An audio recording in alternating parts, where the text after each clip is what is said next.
Assalamualaikum warahmatullahi wabarakatuh.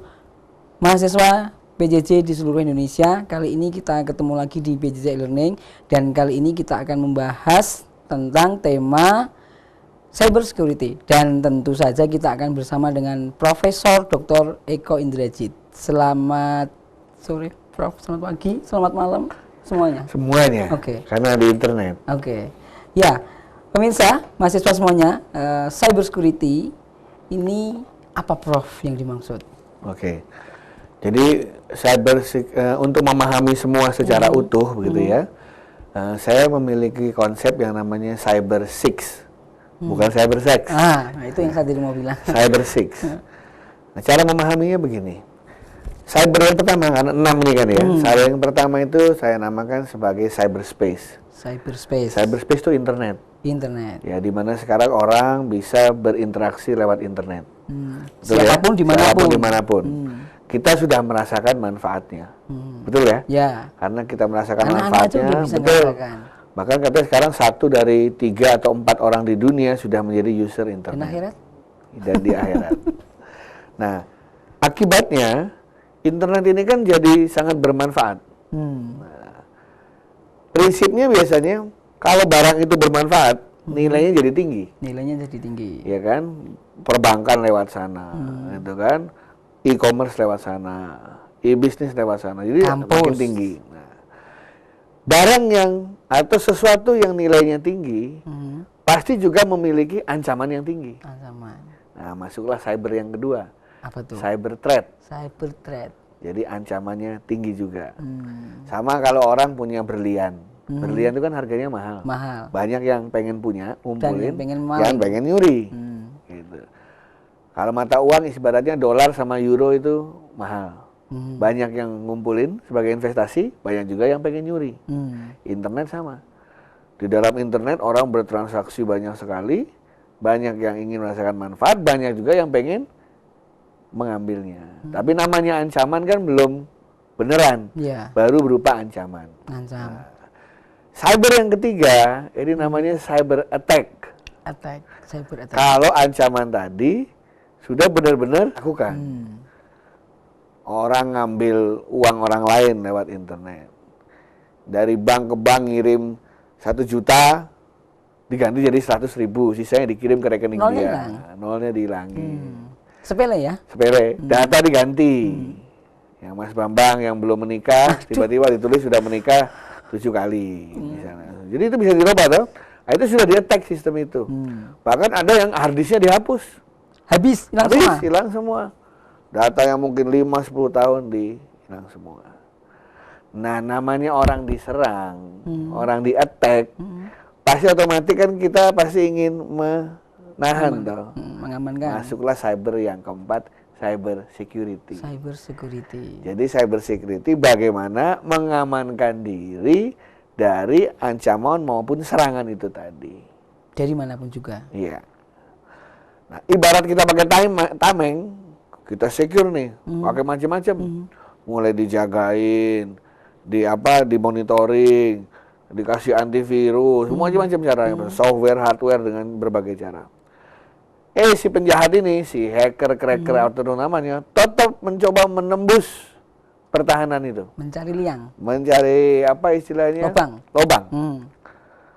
Kalau sudah gitu, biasanya kecenderungannya sudah masuk yang kelima. Cybercrime. Cybercrime. Sudah perbuatan kriminal. Perdata atau pidana ini sudah kriminal istilahnya. Nah, kalau sudah ada cybercrime, ya seperti biasa. Ada cyber yang keenam. Cyber law. Cyber law, hukum. Nah, cyber law harus selalu disesuaikan, diadopsi dengan perkembangan baru kan? Balik lagi ke cyber space. Nah, jadi 6 tuh muter aja terus. Coba saya tes. Pertama cyber apa? Cyberspace. Habis cyberspace? Cybercrime. Salah ya? Habis cyberspace?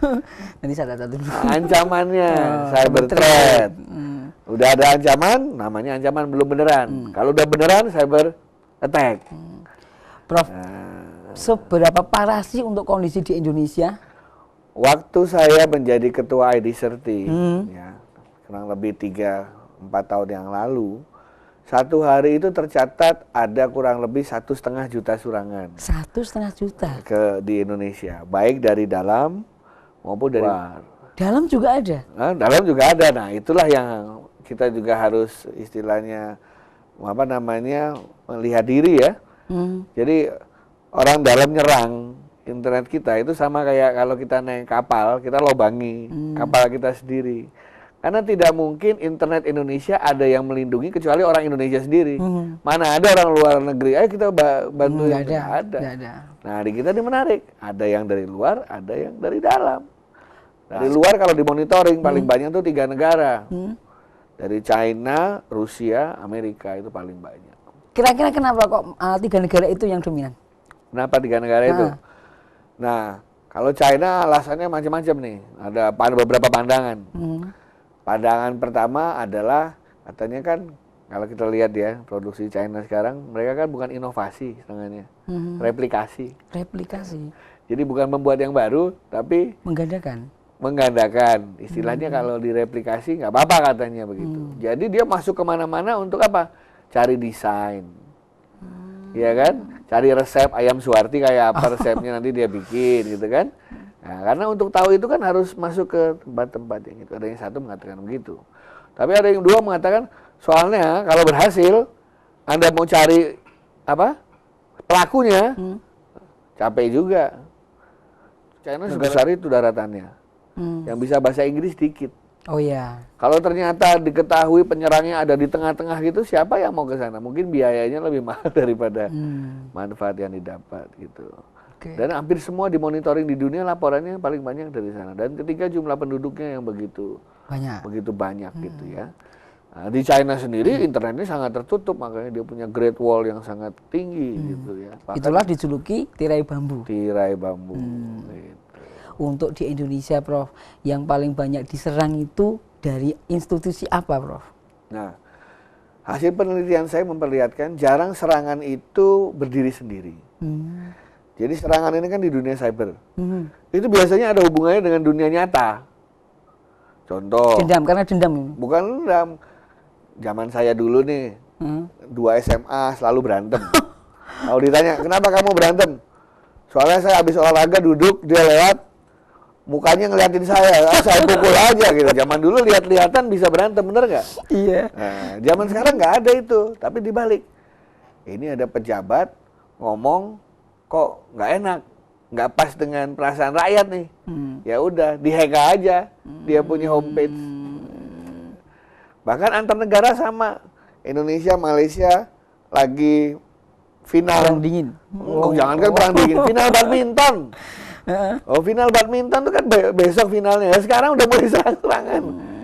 Beradu gitu ya. Nah, gitu. Itu paling banyak modelnya karena begitu. Jadi ada pemicunya, bukan karena iseng gitu ya. Tapi ada juga memang apa istilahnya anak-anak zaman sekarang.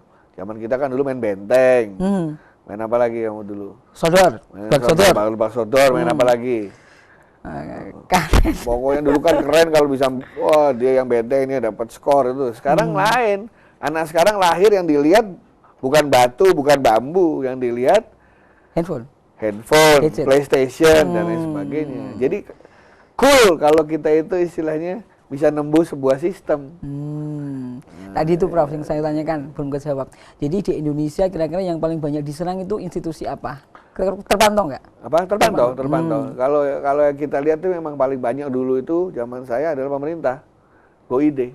Oh, GoID. Zaman dulu. Kenapa kira-kira? Ya? Kenapa kira-kira? Lah tanda tanya sendiri, negara demokrasi kan biasa. Antara masyarakat dengan kebijakan publik ada yang nggak kuat, misalnya ada undang-undang baru, ada yang pro, ada yang kontra. Wah itu kan langsung. Oke. Cukup dulu. Ya. Kita akan lanjut nanti dan mahasiswa semuanya di seluruh Indonesia kita akan ganti topik, mungkin ganti tema yang berikut ini.